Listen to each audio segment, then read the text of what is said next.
Morfologia das aves, a morfologia externa.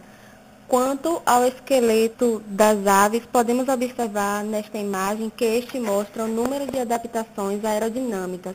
Nas aves voadoras é 5% da massa corporal, o que torna leve e resistente. A cintura, escapular e pélvica e a coluna vertebral constituem uma peça única associada às costelas. O externo é um grande osso e serve como superfície de inserção da musculatura do voo.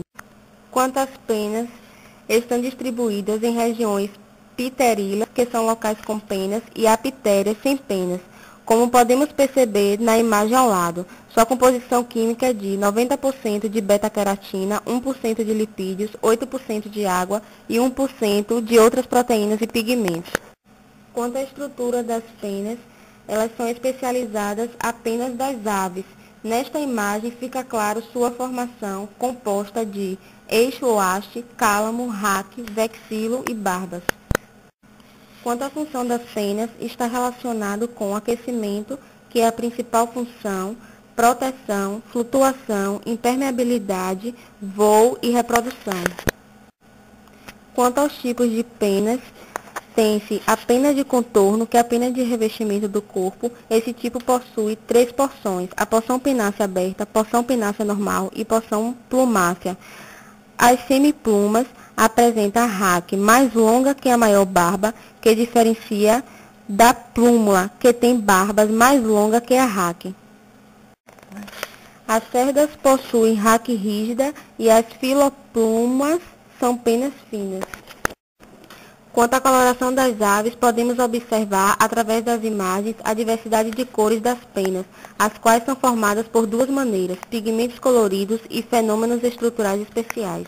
Quanto aos tipos de bico, difere de espécie para espécie, dependendo dos seus hábitos. Dentre as utilidades, podemos citar a busca do alimento, defesa e construção do ninho.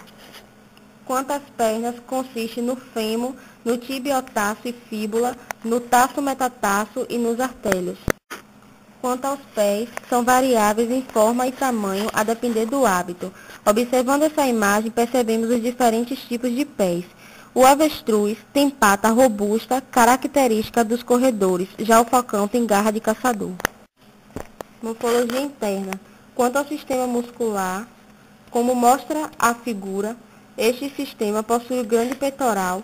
Sua contração move a asa para baixo, levantando o voo. Existe também o pequeno peitoral, em que sua contração move a asa para cima.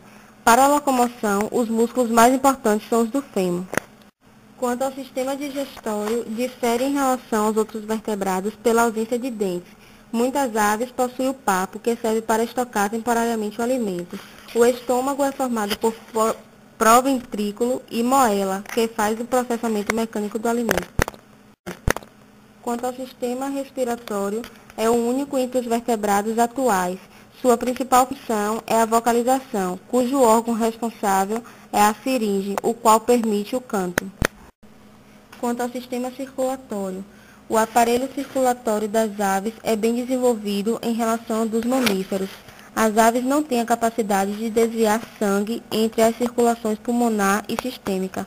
Os eritrócitos são nucleados e maiores do que os dos mamíferos.